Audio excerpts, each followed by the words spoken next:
మత్తయి సువార్త 21 పేజ్.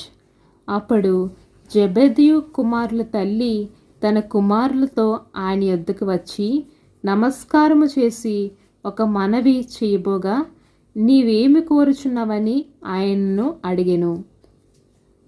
అందుకామె, నీ రాజ్యమందు ఈ నా 2 కుమారులో ఒకడు నీ కుడివైపున ఒకడు నీ ఎడమ వైపున ఒకడు కూర్చున్న సెలవిమ్మని ఆయనతో అనెను.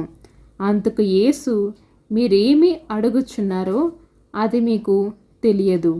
నేను త్రాగబోవు గిన్నెలోనిది మీరు త్రాగగలరా అని అడుగగా వారు త్రాగగలమనిరి. ఆయన, మీరు నా గిన్నెలోనిది త్రాగుదురు గాని నా కుడివైపున నా ఎడమ వైపును కూర్చుండనిచ్చుట నా వశము లేదు. నా తండ్రి చేత ఎవరికి సిద్ధపరచబడెనో వారికే అది దొరకనని చెప్పెను. ఆమె.